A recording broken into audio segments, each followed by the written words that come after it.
मुगल राजवंश संस्थापक तो बाबर को, वास्तविक संस्थापक अकबर। मुगलों की जो राजभाषा थी वो फारसी थी, वो चगताई तुर्क थे।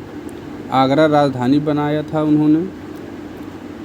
और देखिए हिंदू माँ से कौन कौन शासक उत्पन्न हुए थे, तो जहांगीर, शाहजहां, बहादुर शाह प्रथम और बहादुर शाह द्वितीय और अहमद शाह, इनकी माँ जो थी हिंदू थी। जहांगीर, शाहजहां, बहादुर शाह प्रथम, अहमद शाह, बहादुर शाह द्वितीय। सर्वाधिक समय तक मुगलों में शासन अकबर का रहा था और सबसे कम रफ़ीउद्दर्जात का। बाबर का नाम जहरुद्दीन मोहम्मद बाबर, हुमायूं का नाम नसीरुद्दीन, अकबर का नाम जलालुद्दीन, जहांगीर का नाम सलीम, शाहजहां का नाम शिहाबुद्दीन, औरंगजेब का नाम मुहिद्दीन, बहादुर शाह प्रथम का नाम मुअज्जम, शाहजहां द्वितीय का नाम रफ़ीउद्दौला, मोहम्मद शाह रंगीला का नाम रोशन अख्तर, आलमगीर द्वितीय का नाम अजीजुद्दीन और शाह आलम द्वितीय का नाम अली गौहर। इसमें शिहाबुद्दीन का नाम शाहजहां है और औरंगजेब का नाम मुहिद्दीन है। रफ़ीउद्दौला का नाम शाहजहां द्वितीय है। रोशन अख्तर का नाम मोहम्मद शाह रंगीला। खोंदमीर, यह पुस्तक के लेखक अमीर अखबार थे। हुमायूं ने यह उपाधि उनको दी थी, खोंदमीर की। हबीबुस सियार को कानूने हुमायूं या हुमायूंनामा, इसका अंग्रेजी अनुवाद इलियट हेनरी के मुंशी सदा सुखलाल ने किया था। हुमायूंनामा का अनुवाद अंग्रेजी में सदा सुखलाल।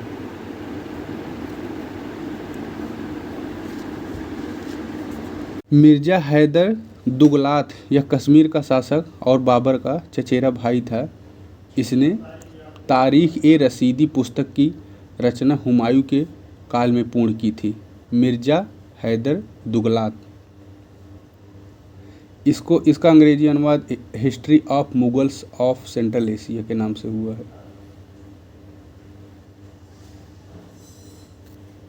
गुलबदन बेगम हैं, इन्होंने अकबर के काल में फारसी में हुमायूंनामा की रचना की है। हुमायूंनामा वही है जिसको इलियट हेनरी के मुंशी सदा सुखलाल ने अंग्रेजी में अनुवाद किया था। गुलबदन जो थी वह बाबर की पुत्री और हिंदाल की सगी बहन थी। हुमायूं ने कामरान को समझाने के लिए खानजादा बेगम को भेजा था। 1579 में मक्का गए हज शिष्टमंडल का नेतृत्व गुलबदन बेगम ने किया था।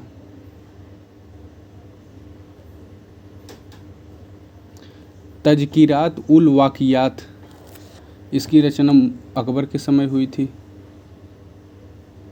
मिरातुल मामलिक, तुर्की नौसेना अधिकारी।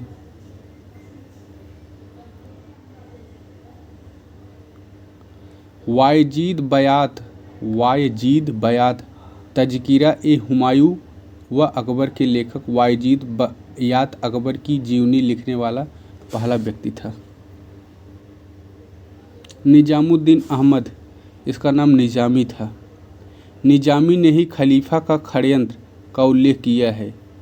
कॉन्स्पिरेसी ऑफ खलीफा, निजामी ने ही खलीफा का षड्यंत्र का उल्लेख किया है। तबक़ात-ए-अकबरी पुस्तक वही निजामुद्दीन अहमद की है। तारीख़-ए-निजामी उसकी पुस्तक है।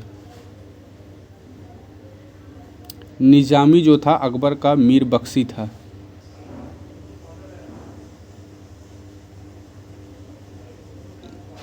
आरिफ कंदारी, इसे तारीख़-ए-अकबर का लेखन।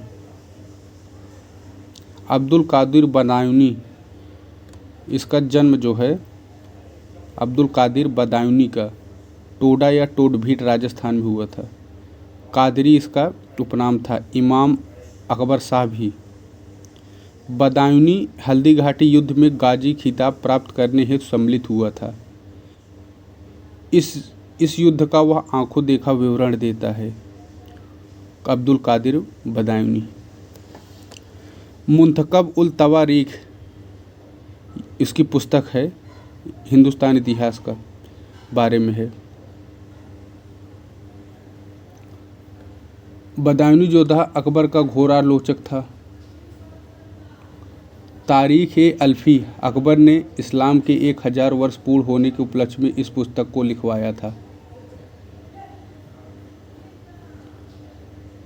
तकियात-ए-अकबरनामा का लेखक इनायतुल्लाह। तमकियात-ए-अकबरनामा। अबुल फजल अल्लामी यानी अबुल फजल का जन्म आगरा में हुआ था। उसके पिता का नाम शेख मुबारक था। अबुल फजल के भाई फैजी था। अबुल फजल को अब्दुल रहमान नामक एक ही पुत्र था, जिसे जहांगीर ने अफजल खां की उपाधि दी थी।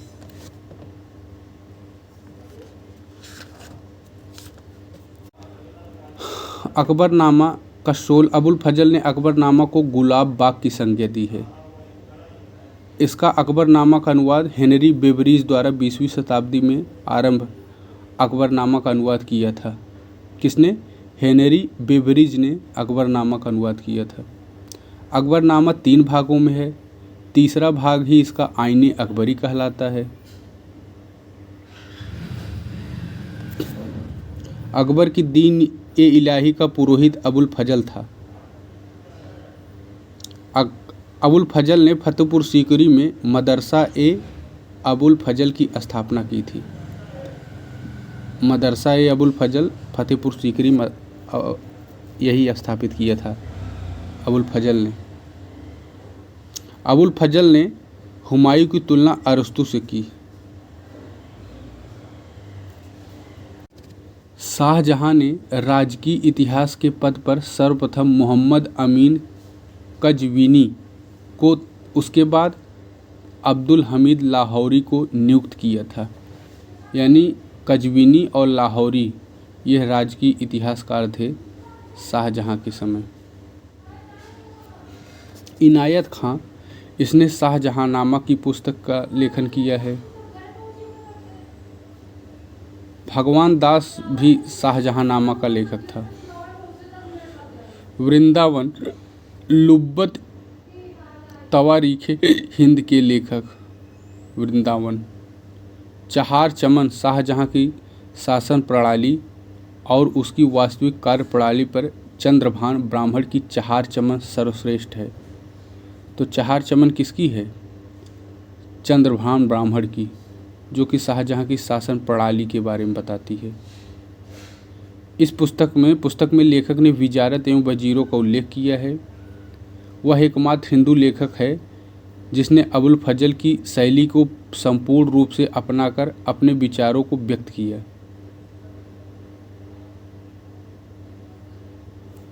फिर औरंगजेब के समय एक पुस्तक थी, सुजान राय भंडारी ने एक पुस्तक लिखी थी, खुलासात उल तवारीख। लेखक ने पुस्तक में हुंडी एवं बीमा प्रणाली का उल्लेख किया है। सुजान राय भंडारी ने खुलासात उत तवारीख में हुंडी और बीमा प्रणाली का उल्लेख किया है। मोहम्मद कासिम सिराजी आलमगीरनामा उसकी पुस्तक है। मोहम्मद कासिम सिराजी की पुस्तक का नाम आलमगीरनामा है। वह औरंगजेब के शुरुआती 10 वर्षों का इतिहास है। आलमगीरनामा। वह औरंगजेब का राजकीय इतिहासकार था सिराजी। खफी खां ने मुंतखब उल लुबाब और तारीख़-ए-खफी खां यह 2 पुस्तक लिखी थी। मुंतखब उल लुबाब और तारीख़-ए-खफी खां यह दोनों पुस्तक खफी खां ने लिखी थी। खफी खां को औरंगजेब ने बम्बई के यूरोप उपनिवेशों में राजदूत नियुक्त किया था।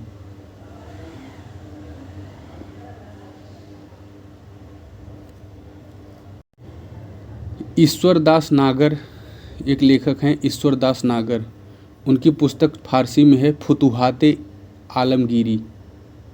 फुतुहात आलमगीरी ईश्वरदास की पुस्तक है।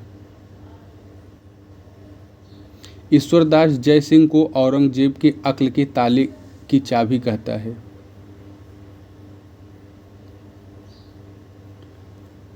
अबुल फजल मामूरी तारीख ए औरंगजेब लिखा है पुस्तक। मामूरी जो है ने ही जहांगीर संकट को बेजगिरी की समस्या कहा है। मामूरी ने ही जहांगीर संकट को बेजगिरी की समस्या कहा है। भीमसेन कायस्थ बुरहानपुरी वह फारसी में रचित नुक्स ए दिलकुशा का लेखक है। भीमसेन नुक्स ए दिलकुशा का लेखक है। यह पुस्तक तत्कालीन दक्षिण भारत के इतिहास जानने हेतु उपयोगी है। कौन सी? नक्श ए दिलकुशा, जिसके लेखक भीमसेन हैं। औरंगजेब खिरकी का नाम बदलकर औरंगाबाद कर दिया था। खिरकी नगर का संस्थापक मलिक अंबर था।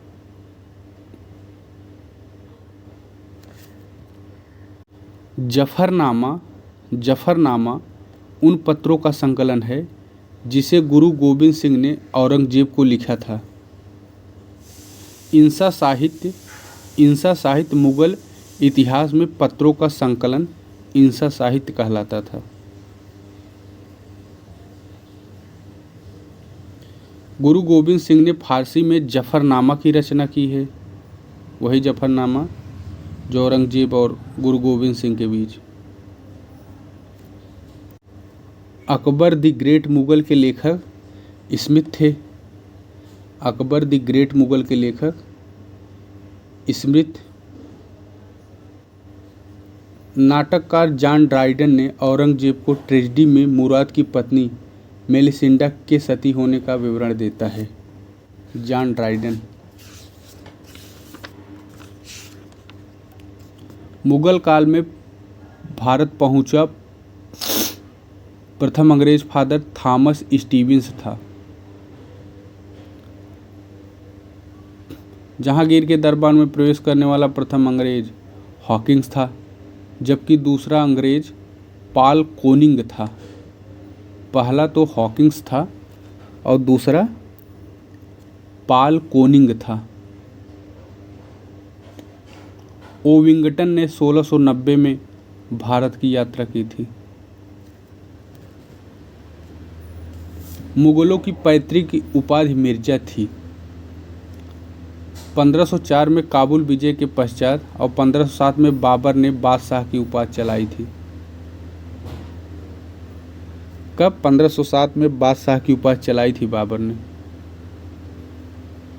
बाबर जो है उसका जहरुद्दीन मोहम्मद बाबर था। 1483 में जन्म ट्राक्स अक्सियाना फरगना में हुआ था। उसके पिता का नाम शेख मिर्जा था, माता कुतुब निगार खानम। बाबर का उपनाम था हजरत फिरदौस मकानी और मालियों का मुकुट। यह बाबर का उपनाम था।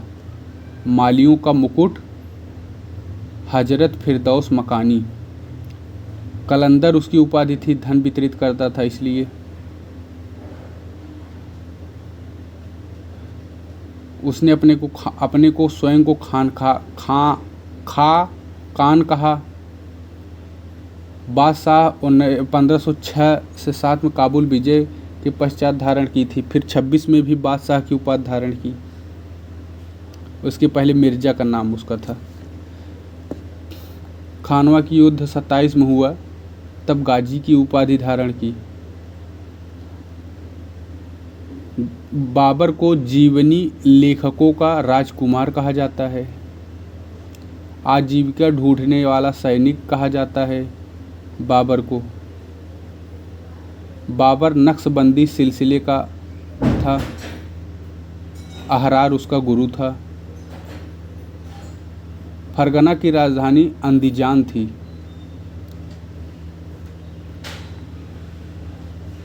शेरपुल का एक युद्ध हुआ था शैबानी के साथ। 1502 में। शेरपुल का युद्ध किससे हुआ था? शैबानी के साथ, 1502 में।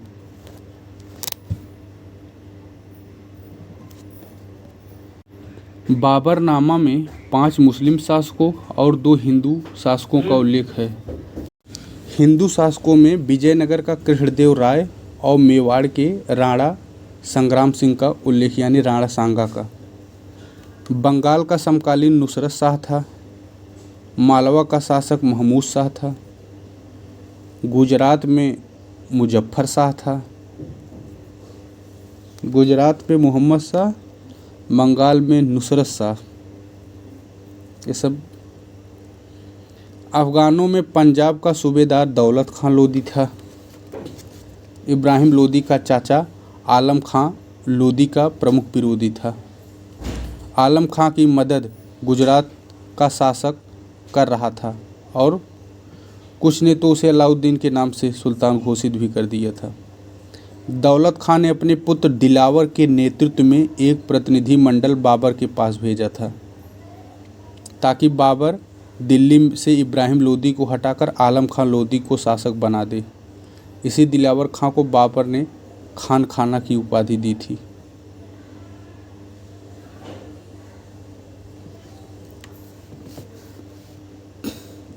अब बाबर के कुछ प्रमुख युद्ध, जैसे भेरा का युद्ध हुआ था 1519 में, पेशावर 1519 में, सियालकोट 1520 में, लाहौर का दीपालपुर 1524 में, पानीपत 1526 में। पानीपत का युद्ध 21 अप्रैल को हुआ था, अप्रैल में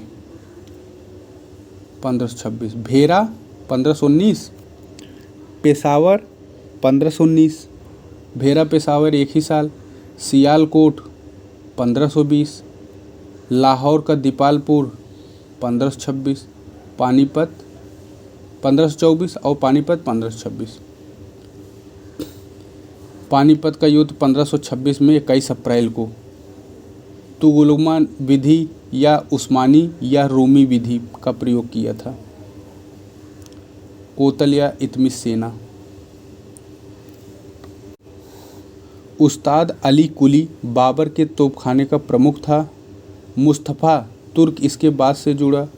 बाबर ने ईरानियों से बंदूकों का प्रयोग करना सीखा था। बाबर विजय का मुख्य श्रेय अपने घुड़सवारों एवं धनुर्धरों को देता है।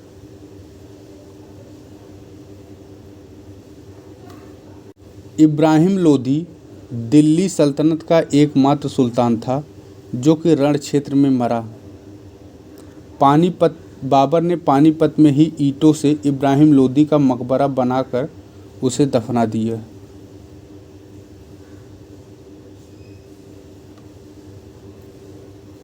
दिल्ली में अपने नाम का बाबर ने खुतबा पढ़वाया और काबुल के प्रत्येक निवासी को चांदी का शाहरुखी सिक्का बांटा गया। लोगों ने उसे कलंदर कहा। इसी समय आगरा में हुमायूं ने बाबर को कोहिनूर हीरा दिया, जिसे बाबर ने वापस हुमायूं को ही सौंप दिया। खानवा का युद्ध शनिवार को 16 मार्च को, अप्रैल में तो ये हुआ था। कौन? पानीपत का 21 अप्रैल, जबकि 16 मार्च को 1527 में खानवा का हुआ राणा सांगा के साथ। इसमें जो युद्ध तुगलमा पद्धति, इस पद्धति में मलिक कासिम और मुनीम अलका तुगलमा पद्धति के नेतृत्व करता थे। इसमें बाबर ने जिहाद, इस युद्ध को जिहाद कहा था और खानवा के युद्ध में गाजी की उपाधि धारण की। खानवा का युद्ध कुल 20 घंटे तक चला था। भरतपुर का एक गांव, खानवा जो है वर्तमान भरतपुर का एक गांव है जो कि आगरा से 37 मील दूर पर स्थित है। खानवा जो है गंभीरी नदी के किनारे भरतपुर जिले के रूपवास तहसील में स्थित है। रूपवास कौन नदी है खानवा में? गंभीरी नदी, क्योंकि यहाँ गंभीर युद्ध हुआ। फिर चंदेरी के युद्ध जो हुआ था 1528 में। यह जनवरी में हुआ था, 29 जनवरी को, मेदिनी राय के साथ। इसी युद्ध में शेर शाह सूरी बाबर के साथ मिलकर मेदिनी राय के विरुद्ध लड़ा था। चंदेरी के युद्ध में बाबर ने शमशाबाद के बदले मेदिनी राय से चंदेरी मांगा, जिसे राय ने अस्वीकार कर दिया। और चंदेरी युद्ध को भी बाबर ने जिहाद की संज्ञा दी थी। खानवा और चंदेरी दोनों को जिहाद कहा। इसमें राजपूत स्त्रियों ने जौहर कर लिया था। फिर घाघरा का युद्ध हुआ था मई में, 5 या 6 मई को 1529 में, अफगान संघ और बाबर के मध्य। घाघरा का जो युद्ध है, मध्यकालीन इतिहास का यह पहला युद्ध था जो जल एवं थल यानी दोनों पर लड़ा गया था। एम्फीबियन वार था, जल एवं थल पर घाघरा का युद्ध। शेर शाह सूरी, नुसरत शाह जो कि बंगाल का शासक था, महमूद लोदी ने बाबर के विरुद्ध एक संघ बनाया था। कौन कौन? शेर शाह सूरी, नुसरत शाह और महमूद लोदी, इन्होंने बाबर के विरुद्ध एक संघ का निर्माण किया। इस समय अफगानों का नेता सुल्तान सिकंदर लोदी का दूसरा पुत्र महमूद लोदी था।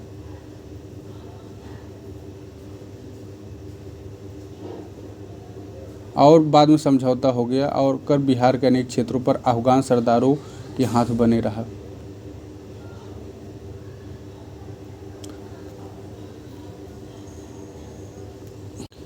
छब्बीस दिसंबर 1530 को बाबर की मृत्यु हो गई।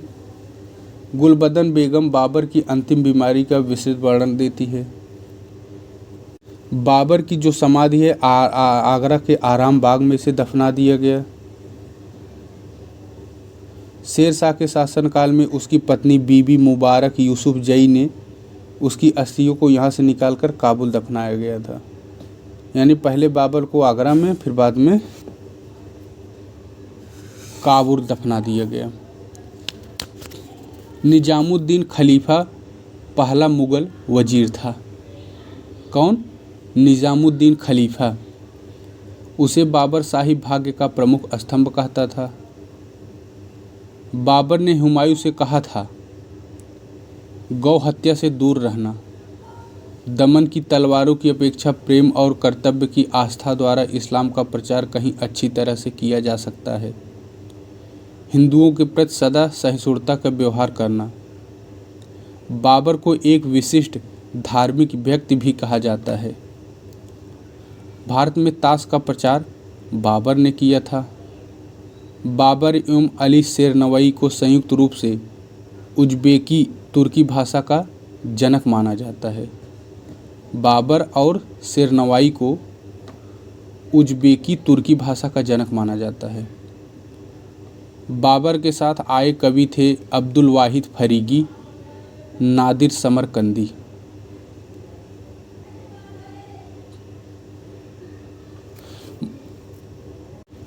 तुजुक ए बाबरी, इसको बाबरनामा या वाक़ियात ए बाबरी भी कहा जाता है। तुर्की भाषा में है, आत्मकथा है बाबर की है। सर्वप्रथम बाबरनामा का अनुवाद बाबर के ही काल में उसके सदर शेख ज्योतिद्दीन ख्वाजा उर्फ जैन फाई ख्वाफी ने किया था। फिर इसका अनुवाद अकबर के समय 1590 में अब्दुल रहीम खान खाना ने फारसी में किया था। शाहजहां के काल में भी तुर्बती ने किया था। अंग्रेजी में बाबरनामा का अनुवाद लीडेन और एर्स्किन ने किया था। लीडेन और एर्स्किन। और अगर इसका सर्वश्रेष्ठ अंग्रेजी अनुवाद मैडम एंटनी सुसुन्ना बेबरीज ने किया था 1905 में मेमोयर्स ऑफ बाबर के नाम से बेबरीज ने किया था। सड़क माप हेतु बाबरनामा में गज बाबरी का उल्लेख मिलता है। रहट सिंचाई पद्धति मिलता है।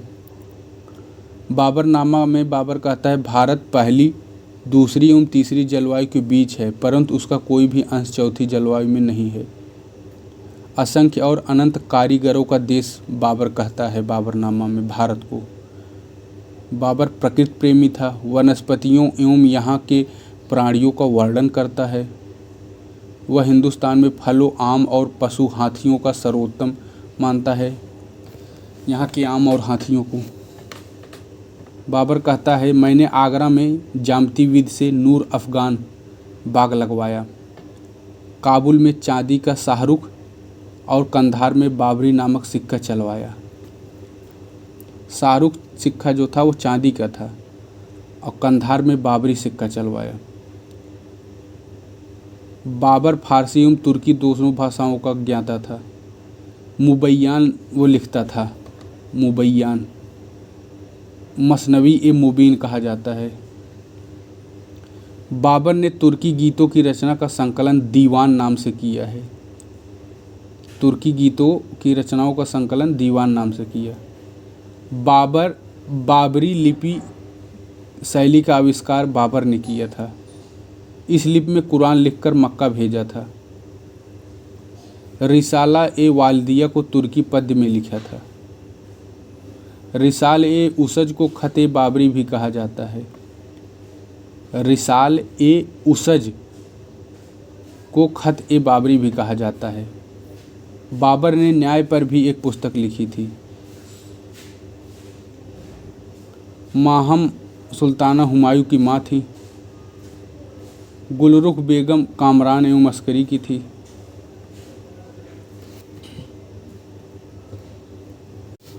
हुमायूं का अर्थ होता है भाग्यवान। इसका जन्म काबुल में हुआ था 1508 में। मूल नाम नसरुद्दीन मोहम्मद हुमायूं। खोंदमीर ने हुमायूं को सिकंदर ए आजम, खुदा का साया, हजरत पातशाह हकीकी ये सब नाम दिए। हुमायूं सत्तारी सिलसिले के मोहम्मद गौस का शिष्य था। 18 वर्ष में इसे युद्ध का अनुभव हुआ था। हुमायूं ने कामरान को काबुल दिया था, अस्करी को संभल, हिंदाल को अलवर। कामरान को काबुल, अस्करी को संभल, हिंदाल को अलवर। हुमायूं के प्रमुख अभियानों में 1531 में कालिंजर के चंदेल शासक प्रताप रुद्रदेव पर हुआ था, जिसे हुमायूं ने पराजित किया था। कालिंजर 1531। फिर 1532 में हुमायूं ने गोमती नदी पर स्थित दोहरिया या दौराह या दादरा में महमूद लोदी एवं शेर शाह की सम्मिलित सेना को हराया था। तो दौराहा का युद्ध 1532 में। 1535 में गुजरात एवं मालवा जीतने वाला पहला बादशाह हुमायूं था।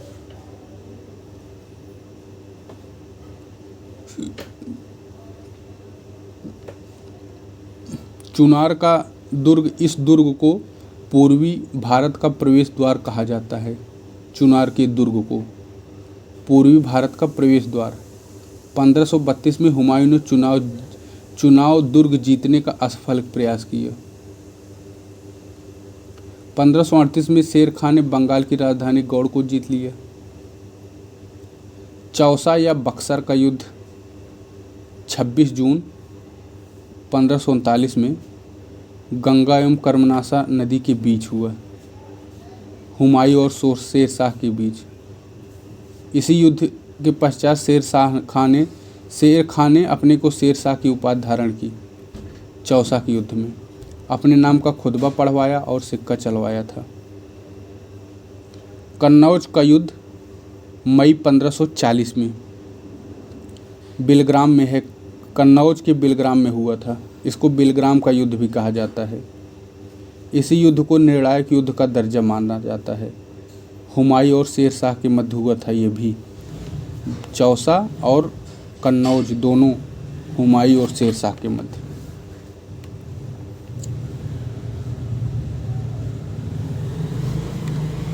पंद्रह सौ 40 से 15 वर्षों तक यानी 1555 तक हुमायूं जो था निष्कासित जीवन व्यतीत किया। पंजाब का शासक सिकंदर सूर था। हुमायूं ने रोहतास के दुर्ग को विजित किया। सतलज के किनारे मच्छीवाड़ा का युद्ध हुआ था। कब? 1555 55 में मच्छीवाड़ा का युद्ध हुआ था, हुमायूं ने लड़ा था। फिर सरहिंद का युद्ध हुआ था 1555 में, सिकंदर सूर पर विजय प्राप्त की थी। 1555 में हुमायूं पुनः दिल्ली का शासक बना। इसके उपरांत बाद में आगरा पर अधिकार कर लिया। दिल्ली विजय के पश्चात अकबर को लाहौर का सूबेदार बना दिया गया था। तो अकबर कहाँ का सूबेदार था? लाहौर का। इब्राहिम सूर जो था संभल एवं दोआब का शासक था। 1556 में दीन पनाह नगर के शेरे मंडल की सीढ़ियों से गिरकर हुमायूं की मृत्यु हो गई।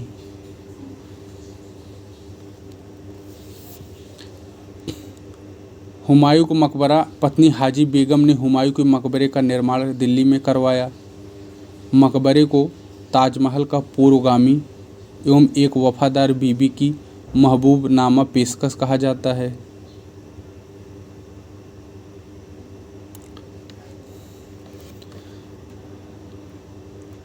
हुमायूं ने तबल ए अदल यानी न्याय ढोल लोक शिकायत बादशाह तक पहुंचाने के लिए हुमायूं ने तबल ए अदल की शुरुआत की थी।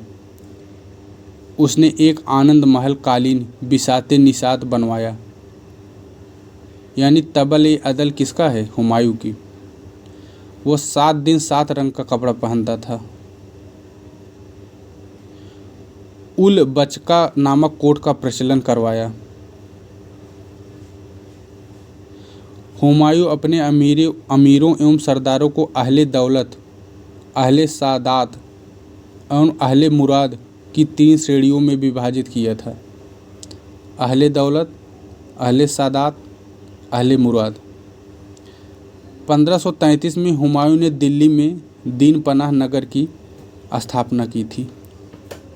कब? 1533 में। ताजे इज्जत क्या है? ताजे इज्जत हुमायूं ने ज्योतिष के आधार पर एक मुकुट ताजे इज्जत का निर्माण करवाया था। मीना बाजार, नौकाओं पर बाजार लगाने की प्रणाली जिसे सर्वप्रथम हुमायूं ने प्रारंभ की थी। मीना बाजार। कसरे रवां, हुमायूं ने चलता फिरता महल कसरे रवां का निर्माण करवाया था। हुमायूं ने अमीर खुसरो के मकबरे पर समाधि प्रस्तर रखवाया था। उसने एक अभिलेख में भी यहाँ अंकित करवाया जिसमें अमीर खुसरो को शब्दों के साम्राज्य का सम्राट तथा संत कहा। हुमायूं जो है हुमायूं ने सहारनपुर यानी उत्तर प्रदेश के सहारनपुर में हुमायूं ने शेख अब्दुल कद्दूस गंगोही का मकबरा बनवाया था। कहाँ गंगोही का मकबरा? सहारनपुर में। एक हुमायूं ने इमारत तिलिस्म का निर्माण करवाया था। हुमायूं फारसी में कविता करता था। शेख अमानतुल्लाह पानीपती उसका प्रमुख कवि था हुमायूं का। शेख अमानुल्लाह पानीपती। बाबर का सद्र तथा आंसू कवि लेखक जैनुल खाफी बफाई उपनाम से कविता करता था। हुमायूं के दरबार में मौलाना मोहम्मद जवाहिर उलूम रहते थे। मुगल दरबार में सर्वप्रथम कोर्निश तथा तस्लीम की शुरुआत हुमायूं ने की थी। उसने नए नवरोज की शुरुआत की।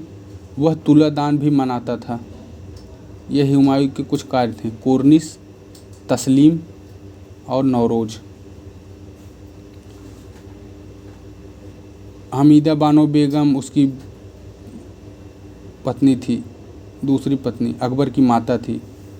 उसकी उपाधि मरियम मकानी थी। उसकी मृत्यु पर हमीदा बानो बेगम की मृत्यु पर अकबर ने अपने दरबारियों से सर मुड़वा लिया था।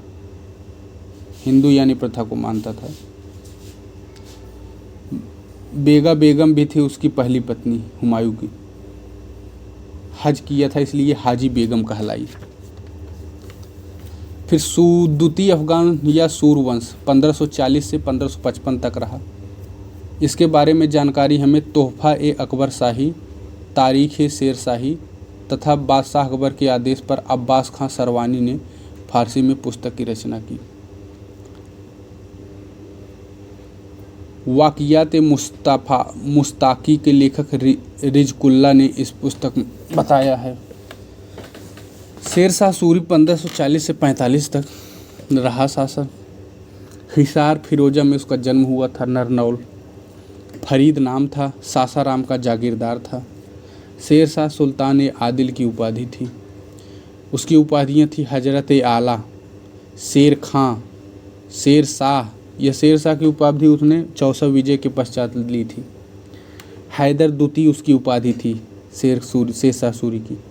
धूल में खिला हुआ फूल कहा जाता है। चालाक अफगान बाबर ने कहा था शेर शाह सूरी को। हिंदुस्तानी मुस्लिम पुनर्जागरण का नायक शेर शाह सूरी को कहा जाता है। हिंदुस्तानी मुस्लिम पुनर्जागरण का नायक अकबर का अग्रगामी तथा पथ प्रदर्शक शेर शाह को माना जाता है। शेर शाह सूरी द्वितीय अफगान वंश का संस्थापक था।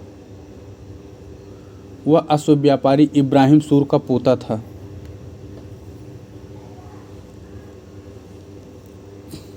उसने कर निर्धारण में उदार रहो लेकिन वसूली में कठोर रहे की नीति का पालन किया।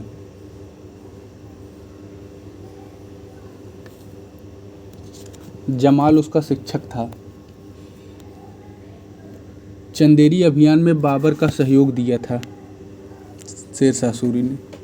अगर भाग्य ने मेरा साथ दिया तो मैं सरलता से मुगलों को हिंदुस्तान से बाहर निकाल दूंगा। मुगलों ने इस देश का शासन केवल अफगानों के फूट के कारण प्राप्त किया है, उसके शब्द थे।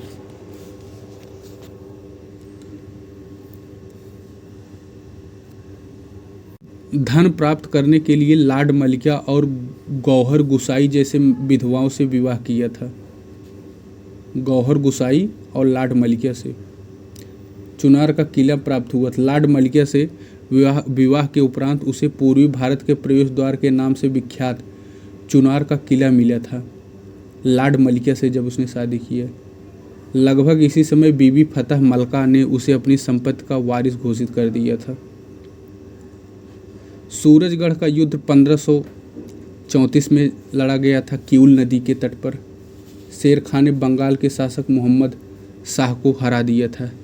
सूरजगढ़ का युद्ध जो कि 1534 में लड़ा गया था। 1537 में बंगाल की कुंजी के रूप में प्रसिद्ध तेलियागढ़ी के युद्ध में शेर खां ने पुत्र इस्लाम शाह ने शेर शाह के पुत्र इस्लाम शाह ने मुगल सेना को पराजित किया था। किसमें? तेलियागढ़ी का युद्ध 1537 में। 1539 में हुमायूं को बक्सर में पराजित किया। 1540 में आगरा में शेर शाह का विधिवत राज्याभिषेक हुआ था। शेर शाह का पहला अभियान पंजाब था। 1541 में उत्तर पश्चिम में स्थित गख्खर प्रदेश पर आक्रमण कर मुगल समर्थक गख्खरों को पराजित किया। गख्खर सरदार सुल्तान आदम था। 1542 में शेर शाह सूरी ने बंगाल अभियान किया। ग्वालियर का अभियान किया था। 1542 में ग्वालियर फिर मालवा विजय किया। शेर शाह ने शुरुआत शुजाअत खां को माडू का प्रशासक नियुक्त किया था। 1543 में रायसीना विजय की, जो कि शेर शाह के माथे पर एक धब्बा है क्योंकि वहाँ शासक पूरनमल इस शर्त पर समर्पण करवाया था कि वह उसे उसके परिवार को सुरक्षित जाने देगा, परंतु शेर शाह ने उसे धोखे से मरवा दिया। इस युद्ध को शेर शाह ने जिहाद की संज्ञा दी थी। कौन सा युद्ध? रायसीन की जो विद्य है वो धब्बा है उसके लिए। रायसीन का जो शासक था पूरनमल था। मारवाड़ का युद्ध, इसका अन्य नाम है सेमल का युद्ध या गिरी सुमेल का युद्ध, जैतारण पाली राजस्थान में हुआ था। मारवाड़ की युद्ध 1544 में मालदेव और शेर शाह सूरी के मध्य हुआ था। इसी में शेर शाह ने कहा था, मैंने मुट्ठी भर बाजरे के लिए हिंदुस्तान का लगभग साम्राज्य खो देता। इसी में जैता और कूपा शेर शाह का विरोध किया था, पराजित हुए थे। 1545 में शेर शाह ने कालिंजर के शासक कीरत सिंह को पराजित कर कालिंजर जीता। जो कि उसकी अंतिम विजय थी। कलिंजर किले को बुंदेलखंड की कुंजी कहा जाता था। वहीं उक्का नामक तोप फटने से उसका घायल हो गया था।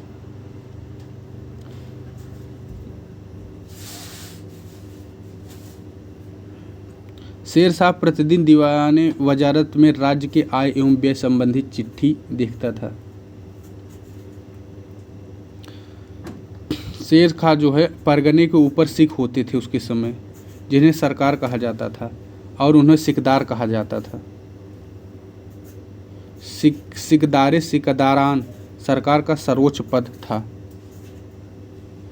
वहीं मुंसिफान मुख्तिया एक न्यायिक अधिकारी होता था।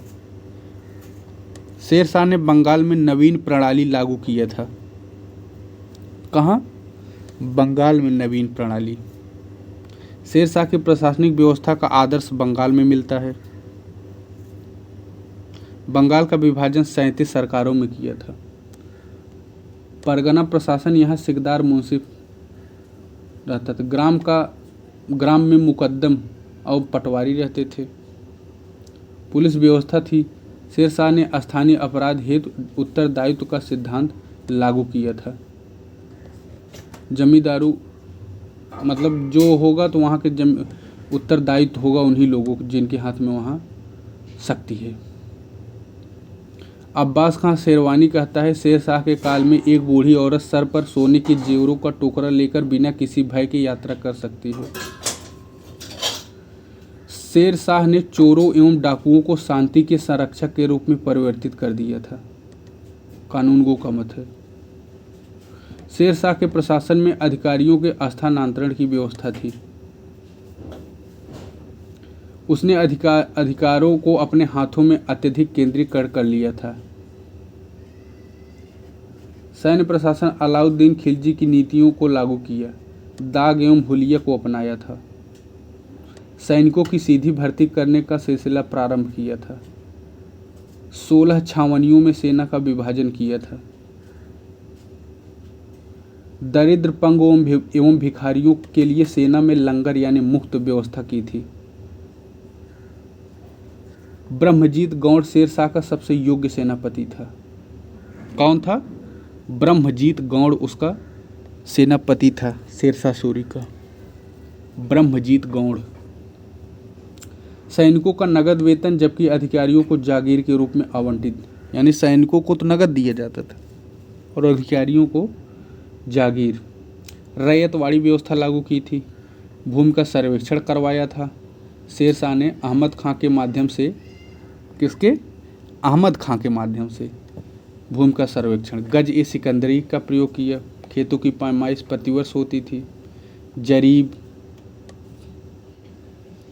शेर शाह सूरी कहता है, किसान लोग निरीह होते हैं, उनके हाथ में सत्ता होती है, वह उसी के हो जाते हैं। भू राजस्व लेखा हिंदवी एवं फारसी दोनों भाषाओं में लिखा जाता था। द्विभाषी राजस्व अभिलेख कागज ए खाम कहलाता है। कागज ए खाम द्विभाषी अभिलेख, जिसमें फारसी और हिंदी में। हिंदवी में लेखा रखने की प्रथा अकबर ने समाप्त कर दी थी। हिंदवी में लेखा रखने की प्रथा अकबर ने समाप्त की थी। महत्वपूर्ण है कि हिंदवी को सूर सुल्तानों द्वारा अर्ध सरकारी भाषा का दर्जा दिया गया था। किसको? हिंदवी को सूर सुल्तानों द्वारा। बटाई और कनकूत अनुमान के आधार पर निर्धारण होता था। कर जो था 33% यानी 1/3 था। मुल्तान में 1/4 था। जरीबाना 2/1 भूमि सर्वेक्षण शुल्क था। जरीबाना। महाशिलाना कर संग्रह शुल्क था 5%। आकस्मिक आपदा कर रहता था 2.5% अनाज के रूप में। पट्टा एवं कबूलियत को शुरू करने वाला पहला शासक शेर शाह सूरी। वह राज्य एवं किसान के बीच समझौता था। किसान राज्य को कबूलियत प्रदान करता था, जो कि किसान को स्वीकारोक्ति थी। राई या रे या राय एक फारसी फसल दर या फसल दरों की सूची थी, जिसमें विभिन्न प्रकार की फसलों के लिए राज्य का भाग निर्धारित होता था। रे लागू करने वाला शेर शाह दिल्ली का पहला शासक था। रे यह एक फसल दर थी रे वह लागू करने वाला दिल्ली का पहला शासक था शेर शाह। न्याय प्रशासन था। शेर शाह ने अपने मुहतसिब का वध करवा दिया था। एक बार उसने अपने भतीजे को इसलिए दंडित कर दिया था कि उसने एक सुनार की पत्नी पर पान का पत्ता फेंक दिया था। वह बुधवार को न्याय कार्य का संपादित करता था। न्याय अधिकारी काजी और मीर अदल होते थे। शेर शाह कुल 33 टकसालें थी शेर शाह के समय। सोने का दिनार और अशरफ था 167 ग्रेन। चांदी का रुपया, तांबे का दाम और पैसा चलता था।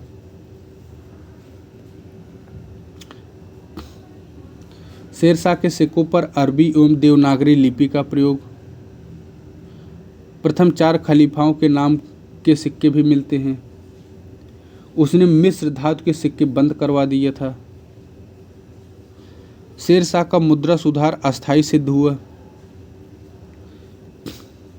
उसने शेर शाह ने सराय एवं सड़कों का निर्माण करवाया। 4 मील पर 2 कोस कुल 1700 सरायों का निर्माण करवाया। प्रत्येक सराय का प्रमुख सिकदार होता था। इन सरायों से शेर शाह डाक चौकियों को भी काम लेता था। सरायों के निर्माण से भटियारा नामक नवीन श्रमिक वर्ग का उदय हुआ। भटियारा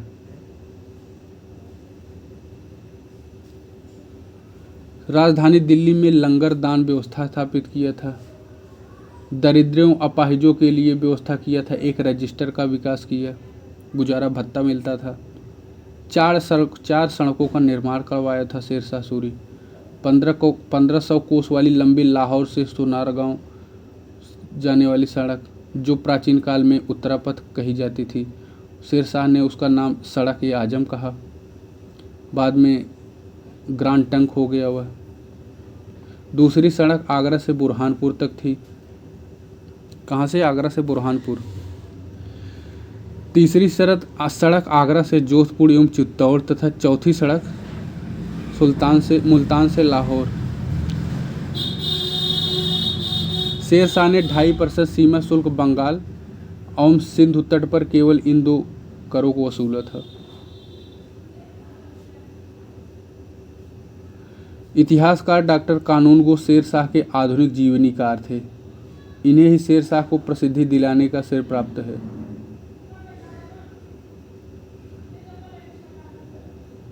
डॉक्टर आर.पी. त्रिपाठी ने शेर शाह को अकबर का गुरु माना है। स्थापत्य अगर कला देखा जाए कि तो सोन नदी के तट पर सासाराम में अकबर अपना मकबरा बनवाया, यह अष्टकोणीय मकबरा। पुराना किला भवनों का निर्माण करवाया। यहाँ उसने किला एक कोहना मस्जिद का निर्माण करवाया। शेरगढ़ नगर या दिल्ली शेर शाही बसाया। इसमें लाल दरवाज़ा और खूनी दरवाज़ा है इसी शेरगढ़ में। कन्नौज को नष्ट कर शेरसूर नगर बसाया। रोहतासगढ़ किला, इस नाम से 2 किले थे। पूर्व में सोन नदी के तट पर, दूसरा सिंध में झेलम नदी पर, जिसका निर्माण शेर शाह ने टोडरमल से करवाया था। टोडरमल पहले इनके दरबार में रहता था, बाद में वो अकबर के दरबार में गया।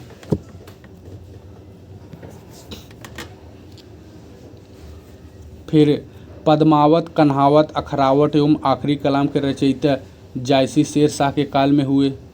हालांकि वो दरबार में नहीं थे, वैसे थे। पद्मावत आखिरी भाग 12 मासा है। फिर उसके बाद इस्लाम शाह पुत्र हुआ। उसका मूल नाम जलाल था। इस्लाम शाह ने शेख अलाई नामक महदवी को मृत्युदंड दिया था। महदी आंदोलन प्रारंभ किया था।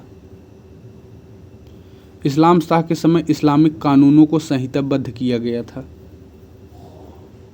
उसने सैन्य सुधार भी किए। श्रेणी प्रणाली का प्रचलन किया था। सैन्य ढांचे में इस्लाम शाह ने श्रेणी प्रणाली का प्रचलन किया था।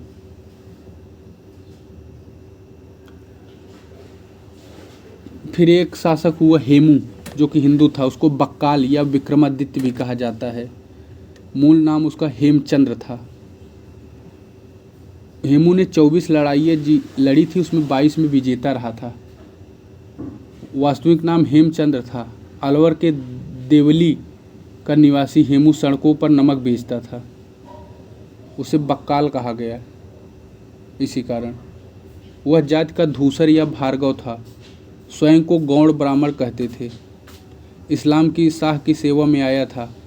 माप तौल विभाग का अधीक्षक बनाया गया था। आदिल शाह ने उसे प्रधान एवं वजीर सेनापति का पद तथा विक्रमाजीत की उपाधि दी थी। किसने? आदिल शाह ने। बदायूनी के अनुसार दिल्ली जीतने के पश्चात उसने विक्रमादित्य की उपाधि धारण की। विक्रमादित्य की उपाधि धारण करने वाला अंतिम शासक हेमू को ही माना जाता है। तो शेर शाह के बाद इस्लाम शाह बना, फिर इस्लाम शाह के बाद शासक फिरोज शाह बना। इस्लाम के बाद फिरोज के बाद मुमारिजा खां बना, जिसे आदिल शाह के नाम से जाना जाता है। फिर आदिल शाह के बाद हेमू बना। शेर शाह, इस्लाम शाह, फिरोज शाह, मुमारिज खां, हेमू। अकबर। अब अकबर जो है इसको दक्षिण का बादशाह जलालुद्दीन नाम था। अर्श आसियानी, जगदीश्वर, खलीफा उज्जमान, प्रबुद्ध निरंकुश शासक, अपने युग की संतान एवं पिता दोनों था। मनुष्यों का जन्मजात शासक, स्मिथ ने कहा। मध्यकालीन भारत का प्रथम राष्ट्रीय शासक, एल्फिंस्टन ने कहा। इंग्लैंड की राजधानी उस समय एलिजाबेथ और फ्रांस में हेनरी चतुर्थ और फारस में अब्बास अकबर के नाम से उसके समकालीन शासक थे। हेनरी चतुर्थ फ्रांस में, एलिजाबेथ इंग्लैंड में, अब्बास फारस में। अकबर ही वह मुगल बादशाह था जो भेष बदलकर प्रजा के बीच में जाता था। अकबर का पहला जीवनीकार बायजीद बयात था। अमरकोट के राणा वीरसाल के महल में 1542 में जन्म हुआ। हुमायूं ने सिंध में हिंदाल के आध्यात्मिक गुरु मीर अली अकबर जामी की पुत्री हमीदा बानो बेगम से विवाह किया। कालानूर में हुमायूं की मृत्यु हुई थी और 1556 में 13 वर्ष 4 माह की आयु में राज्याभिषेक हुआ बैरम खां की देखरेख में। महाम अनगा उसकी धाई माँ थी और प्रथम महिला प्रधानमंत्री थी। हुमायूं ने अकबर को उन्हीं के संरक्षण में रखकर ईरान चला गया था। महाम अनगा। शमसुद्दीन जो है अकबर का प्रतिपोषक यानी धाई पिता था। शमसुद्दीन अतका खां धाई पिता था और माहम अनगा धाई माँ थी। जीजी अनगा अतगा खां की पत्नी थी। इसी की मृत्यु पर अकबर ने बाढ़ मुड़वाया था। बैरम खां था, उसे हुमायूं ने खान बाबा या यार ए वफादार की उपाधि दी थी। अकबर को पहली जिम्मेदारी 1551 में गजनी के सूबेदार के रूप में दी गई थी। उसका विवाह हिंदाल की पुत्री रुकैया बेगम के साथ हुआ जो कि निसंतान रही थी। पानीपत का युद्ध 5 नवंबर 1556 में हुआ था। अकबर और आदिल शाह के मध्य बैरम खान ने इसमें लड़ा था। 5 नवंबर 1556 में हेमू नेतृत्व कर रहा था। पानीपत के बाद अकबर ने 1560 में जौनपुर जीता था।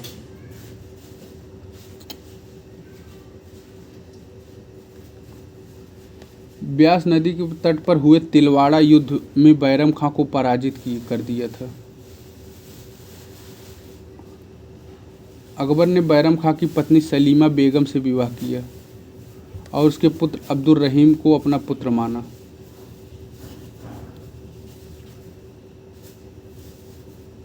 स्त्रैण शासन या पर्दा शासन या पेटीकोट गवर्नमेंट इतिहासकार स्मिथ हैं 1560 से 1564 तक माना जाता है। मालवा विजय 1562 में और असीरगढ़ विजय 1601 में। असीरगढ़ ही उसकी अंतिम विजय थी। अकबर की अंतिम विजय असीरगढ़ थी।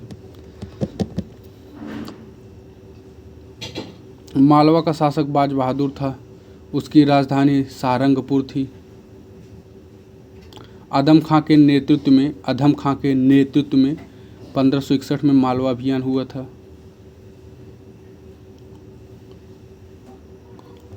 तानसेन रूपमती से संगीत में हारा था। रूपमती नर्तकी, कवित्री एवं संगीतज्ञ थी। अकबर नगाड़ा बजाने की विद्या बाज बहादुर से सीखी थी। शौकीन था नगाड़े का वो।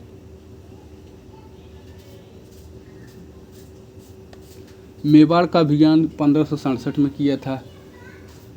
यहाँ का शासक महाराणा प्रताप का पिता उदय सिंह था। चित्तौड़, उदय सिंह ने सार्वजनिक रूप से मुगलों को मलिन विदेशी कहा।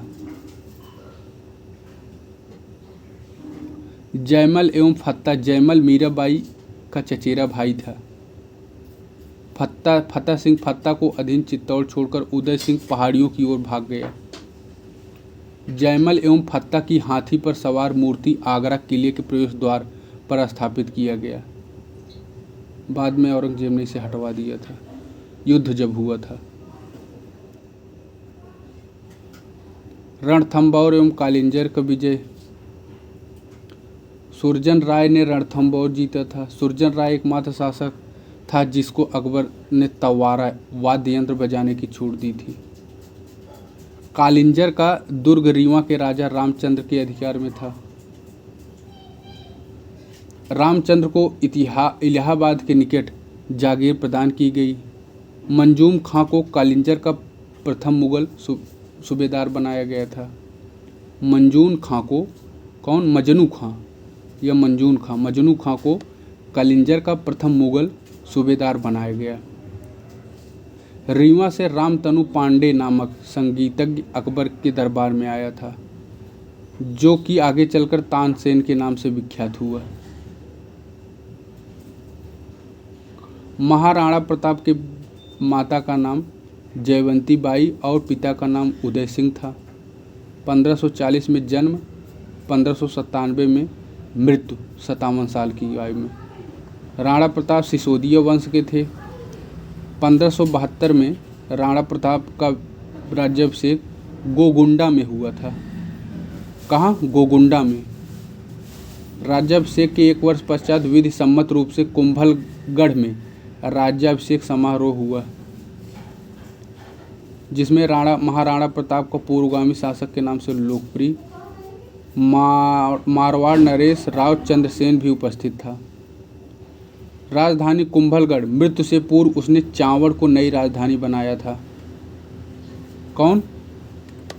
राणा प्रताप ने। महाराणा प्रताप के संरक्षण में हकीम खां सूर और चित्रकार निसारुद्दीन मेवाड़ में रहते थे।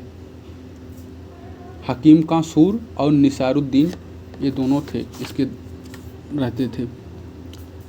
महाराणा प्रताप ने बाल सखा एवं दरबारी पंडित चक्रपाणि मिश्र से 1577 में एक ग्रंथ लिखवाया, जिसे प्रारंभ में प्रताप वल्लभ कहा गया, परंतु महाराणा प्रताप के आग्रह पर इसका नाम विश्व वल्लभ कर दिया गया था। उसने लिखवाया था चक्रपाणि मिश्र से। राणा प्रताप का घोड़ा चेतक था। हाथी का नाम उनके राम प्रसाद था। घोड़े का नाम चेतक और हाथी का नाम राम प्रसाद। अकबर ने हाथी का नाम पीर प्रसाद रखा था। हल्दी घाटी की युद्ध कब हुआ था? 15 जून 76 को 1500। अबुल फजर ने खमनौर का युद्ध, बदाऊं ने गोगुंदा का युद्ध कहा इसे। कर्नल टाड ने मेवाड़ की थर्मोपल्ली क्या कहा। जिस स्थल पर यह युद्ध हुआ उसे रक्त तलाई कहा जाता है, क्योंकि मैदान में दोनों सेनाओं के सैकड़ों योद्धा के घाव से बहे रक्त ने एक ताल का रूप ले लिया था। इसका कई नाम है। हल्दी घाटी युद्ध, खमनौर, गोकुंदा, रक्त तलाई, थर्मोपल्ली, ये सब हल्दी घाटी युद्ध का नाम है। राजपूत सेनापति कौन था? तो महाराणा प्रताप सिंह और हमीर खां सूर। राणा प्रताप का सेनापति हमीर खां सूर था। अब मुग़ल सेनापति मानसिंह था और उप सेनापति मुग़लों का आसफ़ खां था। बदायूनी इतिहासकार जो था इस युद्ध में गाजी का खिताब पाया था, क्योंकि सैनिक के रूप में सम्मिलित हुआ था। मेवाड़ ही वह राजपूत रियासत थी जिसने अकबर के सामने कभी आत्मसमर्पण नहीं किया था।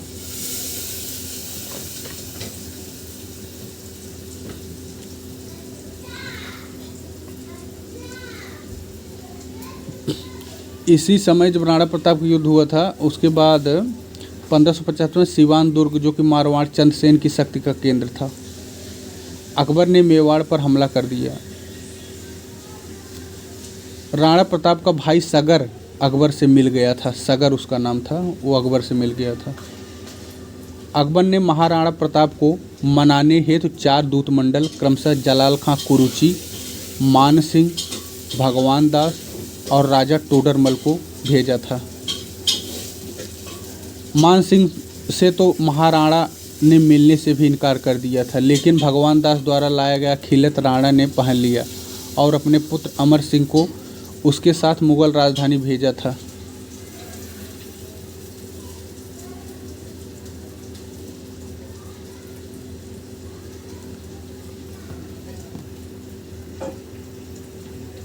हकीम खां सूर का मकबरा खमनौर में है। हकीम खां सूर वही जो कि राणा प्रताप का सेनापति थे।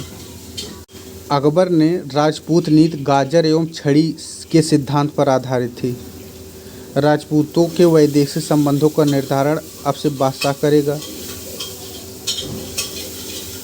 आमेर रियासत के कछवाहा राजपूत थे। चिश्ती दरगाह मिलने पर समय वह बिहारी मल ने अपनी पुत्री का विवाह कर दिया था, हरखाबाई।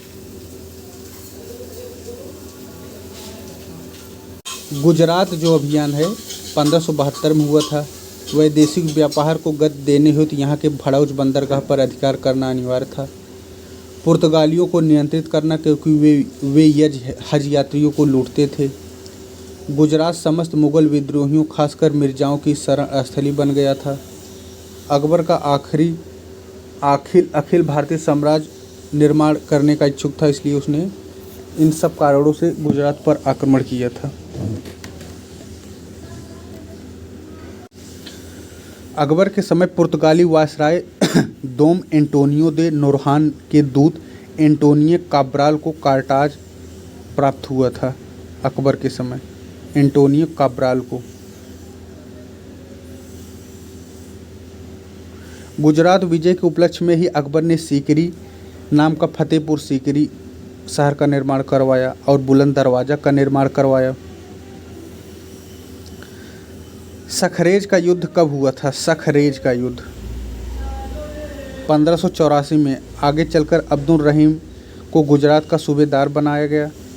सखरेज युद्ध में मुजफ्फर तृतीय को पराजित किया। राजपीपला में मुगलों ने उसे हराया था। बिहार एवं बंगाल की विजय अकबर की कब हुई थी? तो 1576 में बिहार एवं बंगाल की विजय यहाँ का शासक दाऊद खां को हराकर संपन्न हुआ।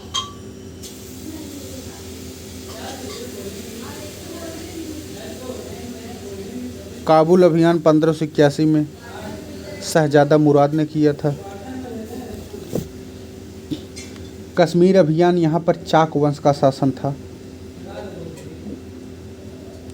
1591 में अब्दुल रहीम खान खाना ने सिंध जीता था। सिंध को उन दिनों थट्टा कहा जाता था।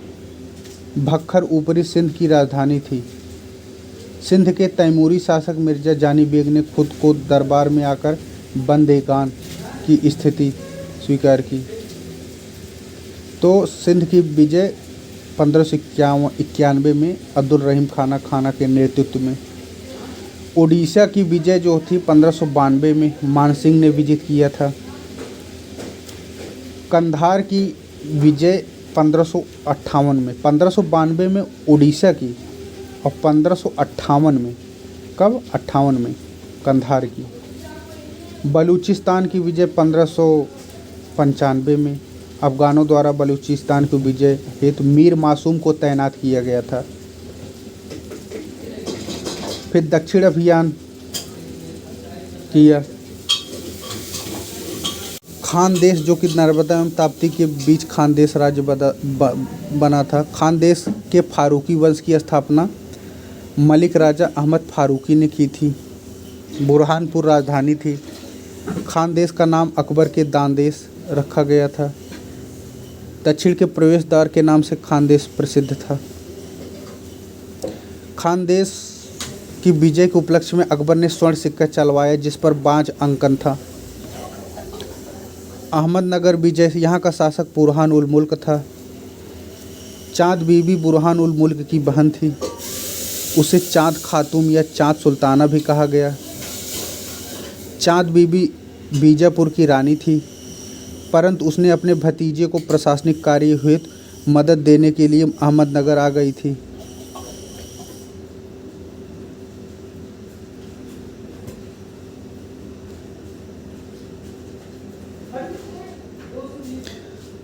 अकबर ने दक्षिण के बादशाह की उपाधि ली थी। अकबर ने ब्राह्मण परत रायदास को विक्रमाजीत की उपाधि दी थी। अकबर ने ब्राह्मण पुरुषोत्तम को बख्शी बनाया था। कुछ प्रमुख विद्रोह हुए थे, जैसे अब्दुल्ला उज़्बेक का विद्रोह अकबर के समय हुआ था 1565 में। जौनपुर में के सूबेदार अली कुली खानजा एवं अफगान अमीर भी सम्मिलित हुए थे इसमें। अकबर ने कुछ समय हेतु जौनपुर को राजधानी बनाया था। 1567 ईस्वी में अकबर ने कुछ समय हेतु जौनपुर को राजधानी बनाया और गोमती नदी पार कर उज़्बेक विद्रोहियों को परास्त किया। मुनीम खां के कहने पर अकबर ने उज़्बेक नेताओं को माफ़ कर दिया था। यानी वहाँ इस समय उज़्बेक यहाँ रहते थे जौनपुर में। 1567 में जौनपुर राजधानी थी पूरे भारत की, अकबर ने बनाया था। फिर बंगाल बिहार विद्रोह। जौनपुर में 1581 में जौनपुर के काजी मुल्ला यजीदी ने अकबर के खिलाफ फतवा जारी किया था, क्योंकि जौनपुर काफ़ी उस मामले में प्रसिद्ध था, काफ़ी उसका प्रभाव था। आसफ खां का विद्रोह हुआ था।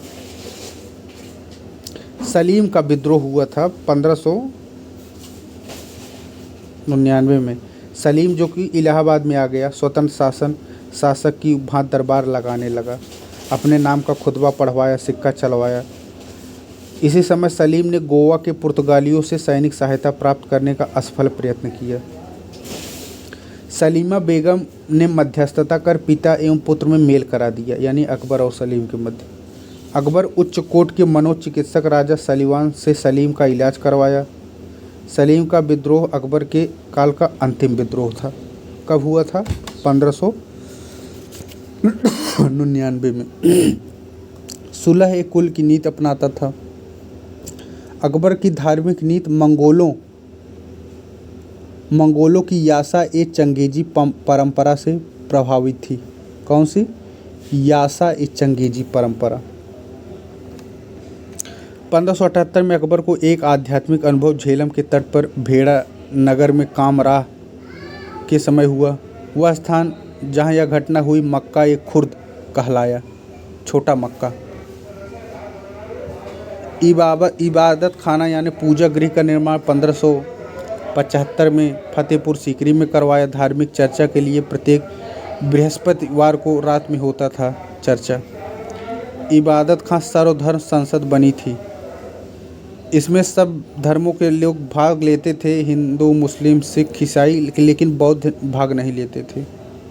इबादत खां 1581 में बंद हो गया और 82 में पूर्णतः बंद हो गया। आयताकार कक्ष हुआ था। इबादत खान को सर्वधर्म संसद कहा गया। हिंदू धर्म का प्रतिनिधित्व पुरुषोत्तम और देवी पंडित ने किया था। अकबर ने इनसे पुनर्जन्म सिद्धांत को ग्रहण किया। अकबर माथे पर तिलक लगाता था। पारसी धर्म का नेतृत्व जो है मेहरजी राणा ने किया। जैन धर्म का नेतृत्व बुद्धिसागर ने किया। इबादत खाना में जैन धर्म का प्रतिनिधित्व सर्वप्रथम हरविजय सूर्य ने किया। जगत गुरु की उपाधि मिली हरविजय को। कौन सी? हरविजय को जगत गुरु की उपाधि। जैन ग्रंथ अन्य विद्वानों में जयचंद सूरी, सत्यचंद, विजय सेन, भानुचंद्र ये सब रहे। भानुचंद्र ने सूर्य के 1000 नामों पर संस्कृत में सूर्य सहस्त्र नामन नाम पर टीका लिखा था। भानुचंद्र ने परस्यूण पर्व एवं पशुवध निषिद्ध कर दिया था। अकबर ने 6 माह के पशुओं, भेड़, घोड़ा, इन सब पशुओं को वध करने पर निषेध लगा दिया था।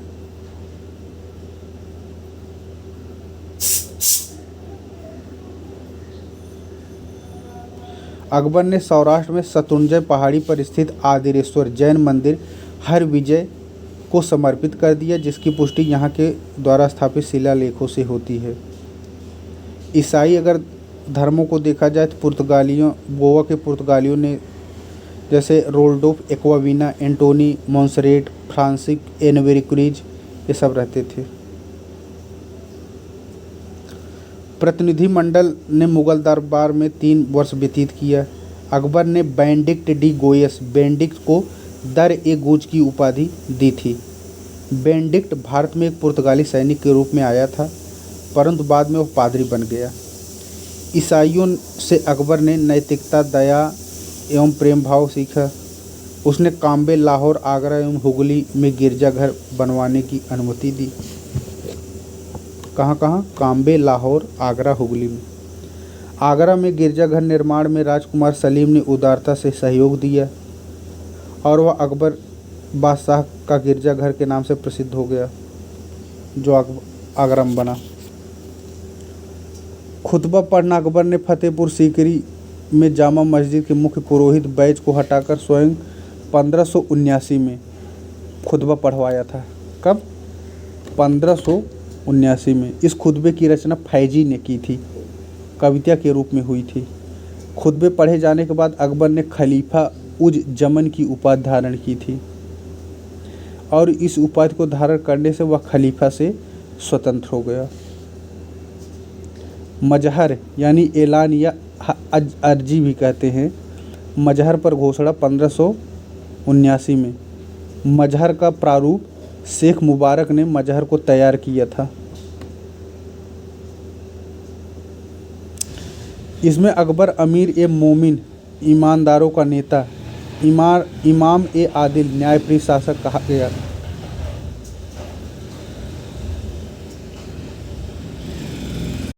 मजहर 7 प्रमुख उलेमाओं के हस्ताक्षर से युक्त एक घोषणा पत्र था। फैजी एवं अबुल फजल का इस पर हस्ताक्षर नहीं था। इसमें कहा गया था कि उलेमाओं में किसी बात पर मतभेद होने पर अकबर किसी एक विचार को स्वीकारने में स्वतंत्र होगा। दूसरे में इसमें यह भी वर्णित था कि कुरान से सुसंगत एवं देश हित में यदि अकबर कोई नया आदेश पारित करे तो उसका पालन सभी को अनिवार्य होगा। मजहर का उद्देश्य आलिमों, मुसलमान विद्वानों एवं उलेमाओं के बीच फूट डालना नहीं था। तौहीक इलाही यानी दैवी एकेश्वरवाद 1582 में। काबुल अभियान लौटने के पश्चात अकबर ने दीन इलाही का स्वरूप प्रस्तुत किया था। कब? काबुल से जब लौटा। मोहसिन सफ़ानी ने अपनी कृति दबिस्तान मजहिब में इसे दीवान इलाही कहा। दीन इलाही का सदस्य इलाही कहलाता था। रविवार को दीक्षा दी जाती थी। शिष्य को मुरीद कहा जाता था। जो व्यक्ति सदस्य बनना चाहता था वह सर्वप्रथम अबुल फजल के पास जाता था। वही अभ्यर्थी को 12-12 के समूहों में अकबर के सम्मुख प्रस्तुत करवाता था। अतः अकबर 12 को मुरीद बनाया जाता था, 12-12 लोगों को। 12 सिद्धांत थे, इसलिए 12-12 थे। व्याख्या अबुल फजल ने। इसी कारण वे दीन इलाही के मुख्य पुरोहित कहलाए। कौन? अबुल फजल। बीरबल महेश दास एकमात्र हिंदू सदस्य थे दीन इलाही के। राजा भगवान दास और मान सिंह ने इसका सदस्य बनने से इनकार कर दिया था। इसका प्रमुख सिद्धांत था सदस्यों को जन्मदिन एवं जीवित अवस्था में ही मृत्यु भोज देना होता था, देने इलाही में। कम उम्र की लड़कियों, अधिक उम्र की महिलाओं से विवाह न करना, एक पत्नी व्रत का पालन करना। इसमें पहली पत्नी की मृत्यु या बंध्या होने पर ही दूसरी शादी करना का प्रावधान। विधवा विवाह को प्रोत्साहन दें। हज यात्रा न करें क्योंकि इससे राज्य को हानि होती है, लेकिन अकबर ने हज यात्रा पर रोक नहीं लगाई थी। बादशाह के सम्मुख 1577-78 में प्रारंभ सिजदा एवं जानी बेस करें। जमीन बोस, शाकाहारी बने और मांस का सेवन न करें। अन्य प्रावधानों में बहेलियों, मछुओं, कसाईयों और निम्न कोट की जातियों के साथ भोजन की मनाही, दाढ़ी मूछ साफ रखना आदि ये प्रमुख सिद्धांत थे दीन इलाही के।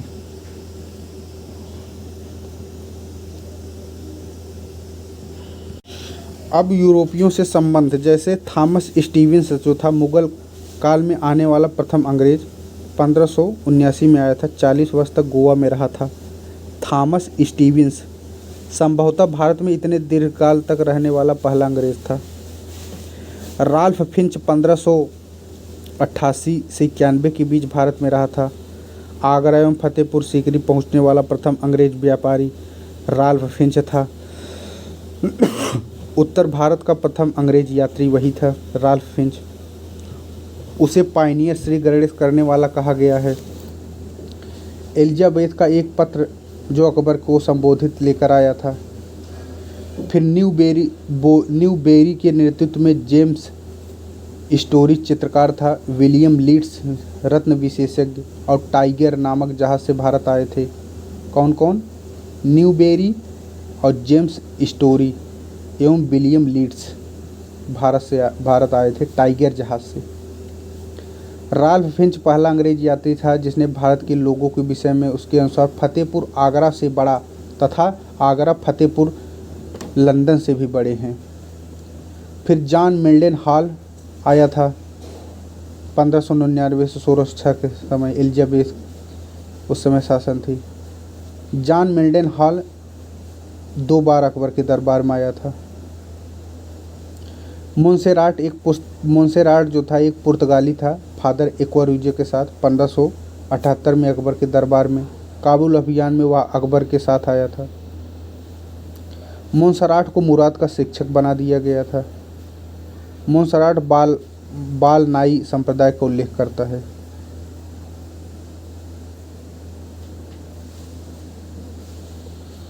फिर गोल्डी आया था। गोल्डी यह यात्री अकबर के काल में आया था।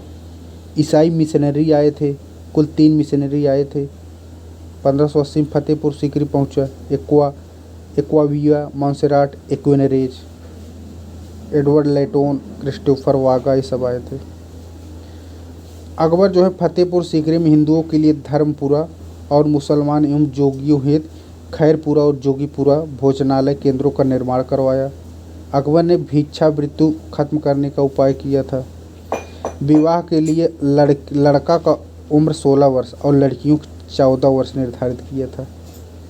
बाल विवाह रोकने हेतु तुरबेग नामक एक अधिकारी की नियुक्ति की थी। सती प्रथा एवं शिशु हत्या पर रोक लगाई। 1587 में विधवा पुनर्विवाह को कानून बनाया। अंतर जाति विवाह को मान्यता दी। अब उसने विवाह के लिए माता पिता की स्वीकारोक्ति के साथ साथ दूल्हा और दुल्हन की आपसी सहमति को आवश्यक बना दिया। अकबर ने आदेश दिया कि हरम में निवास करने वाले सभी बेगमों के नामों का उल्लेख सार्वजनिक रूप से न किया जाए। अकबर ने आगरा में यमुना नदी के तट पर हरम विधवा स्त्रियों के लिए सोहागपुरा नामक पृथक निर्माण करवाया था।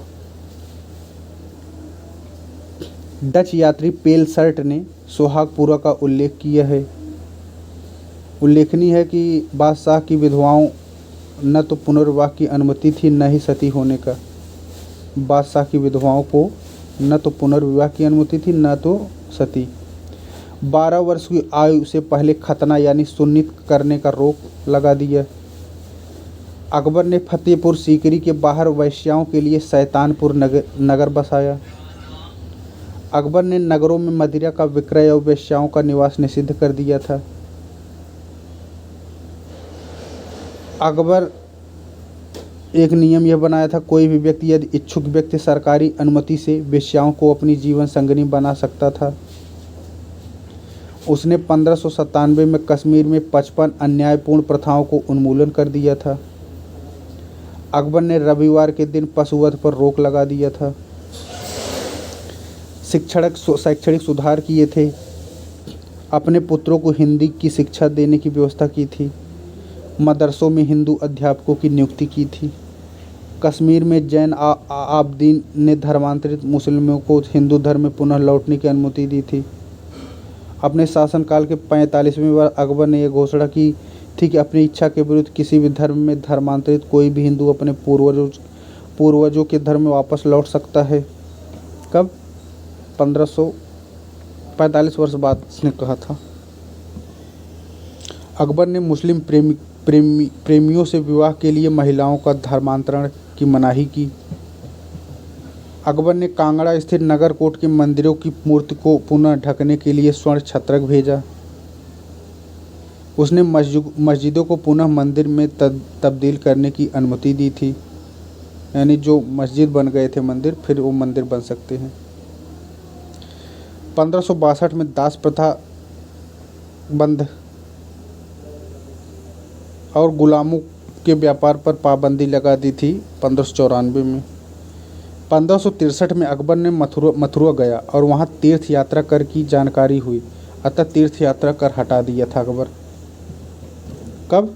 तीर्थ यात्रा 63 में। 1564 में नरहरी के कहने पर जजिया हटाया। 1573-74 में घोड़ों के दागने प्रथा की शुरुआत की, जो घोड़ा दागे जाते थे 1573 में। 1574-75 में सार्वजनिक रिकॉर्ड कार्यालयों या शाही लेखागार इतिहास लेखन विभाग का फतेहपुर सीकरी में गठन किया था। कब? 1574 में इतिहास लेखन विभाग का गठन। 1575 में मध्य एशिया से प्रभावित मनसबदारी व्यवस्था की शुरुआत की थी। तो कब मनसबदारी आई? 1575 में। 1577 में सिजदा एवं पैबोस की शुरुआत की। 1580 में साम्राज्य का 12 प्रांतों में विभाजन। टोडरमल की आईने दहसाला की शुरुआत। आईने दहसाला किसकी है? टोडरमल की। 83-84 में 1500 इलाही संवत या इसे फसली संवत की शुरुआत भी कहा जाता है। यह संवत सौर दिवस पर आधारित था। इलाही संवत का प्रारंभिक विचार अबुल फजल ने दिया था, लेकिन इसे प्रामाणिक और वैज्ञानिक तरीके से प्रस्तुत करने का श्रेय फतुल्लाह सिराजी को जाता है।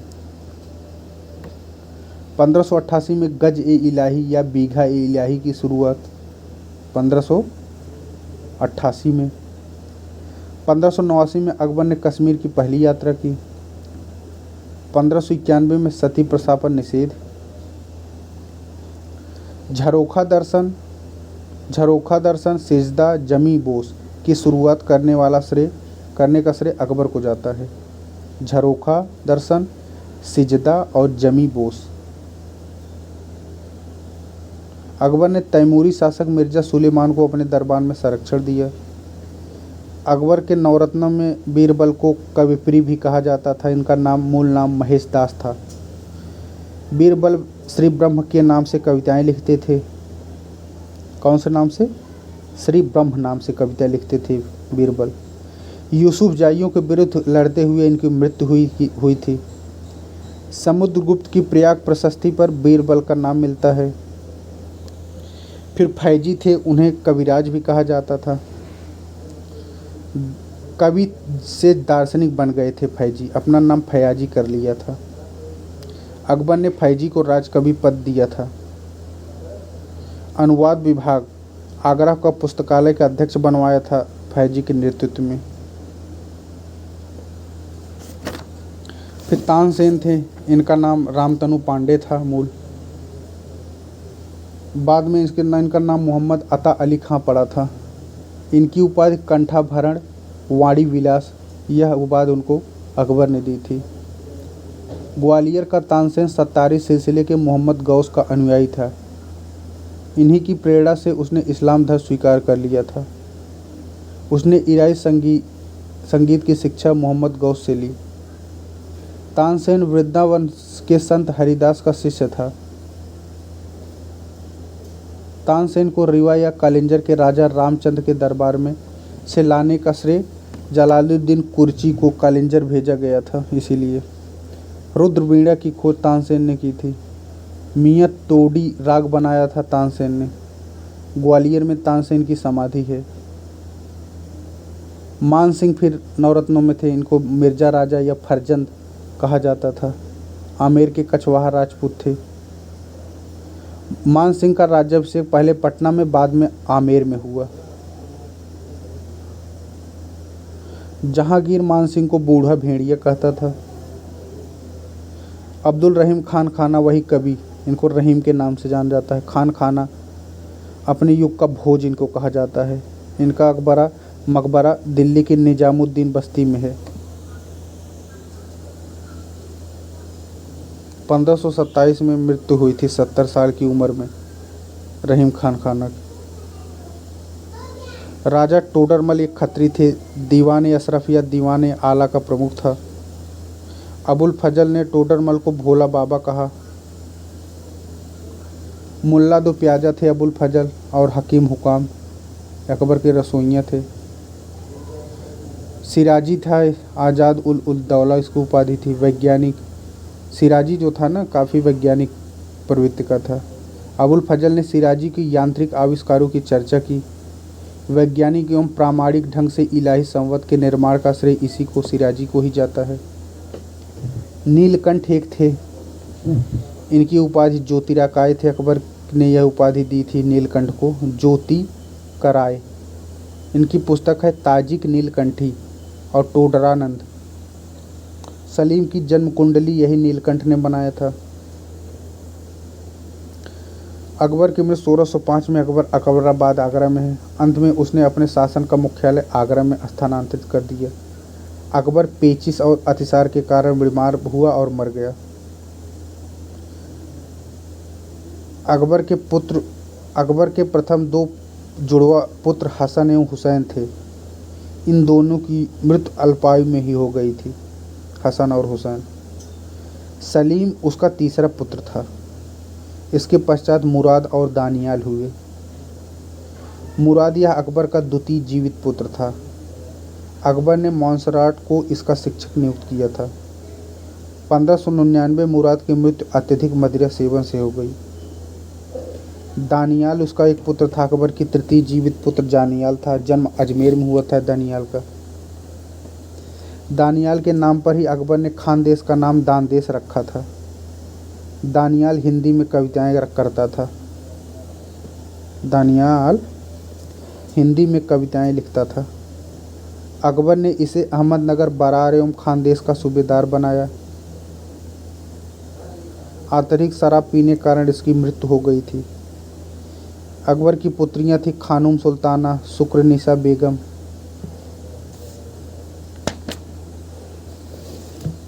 ये सब अकबर की थी।